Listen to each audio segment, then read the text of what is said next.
பாக்யலட்சுமி சீரியலில் இப்போ வந்து இந்த மொத்த மாண்டேஜ்லேயே வந்து பார்த்திங்கன்னா 3 பேர் தான் இருப்பாங்க. முன்னாடி வந்து பார்த்திங்கன்னா 4 பேர் இருப்பாங்க. பாக்யா, எழில், அதுக்கப்புறமா வந்து ராதிகா, கோபி இவங்க எல்லோரும் இருப்பாங்க.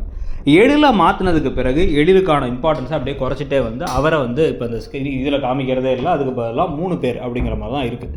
அதாவது ராதிகா, பாக்யா, கோபி இவங்களை வச்சு தான் கதை அப்படின்னு போயிடுச்சு. அந்த எழில் வரதே ஏதோ 4 சீனில் வந்துட்டு இருக்காரு. முன்னெல்லாம் எழில் தான் வந்து அம்மா சூப்பர்மான்னு பழைய எழில் இருந்த வரைக்கும், விஜய் விஷால் இருந்த வரைக்கும் நடந்துகிட்டு இருந்துச்சு.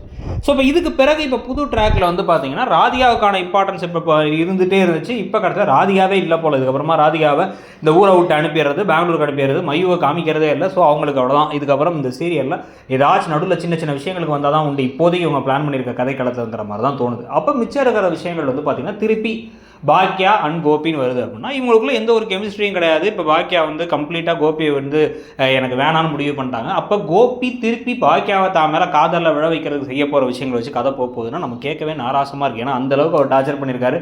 அவர் கூட திரும்பி வாடுறதுங்கிறது இந்த கதை இத்தனை நாள் பார்த்து நம்ம எல்லாத்துக்குமே ஒரு எரிச்சல் தர விஷயமாக தான் இருக்கும். அப்போ திருப்பி ஒரு வேளை பழனிசாமி வருவாரோ, இல்லை அதே பழனிசாமி இல்லாட்டி வேற ஒருத்தர் இவருக்கு பதில் இவர்னு போட்டு வந்து ஒரு புது ஜோடியை கிரியேட் பண்ணி அதில் நடக்கக்கூடிய விஷயங்கள்னு சொல்லி ஹிந்தி பாக்யலட்சுமி மாதிரி அனுப்பமா மாதிரி போதா அப்படிங்கிறதையும் பொறுத்திருந்து பார்க்க வேண்டியது இருக்குது. எப்படி பார்த்தாலும் பலவிதமான திருப்பங்கள், பல புது விஷயங்கள் கதைக்களம்னு போகிறதுனால இது சீசன் 2ன்னு சொல்லலாம் தான். ஆனால் சீசன் 2 தானா இல்லை சீரியலே ஒரு வேளை முடிச்சுட்டு புதுசாக ஒரு சீரியல் இதே டீமை வச்சு ஆரம்பிக்கலாங்கிற ஐடியாவில் இருக்காங்களாங்கிறதையும் பொறுத்திருந்து பார்க்கலாம்.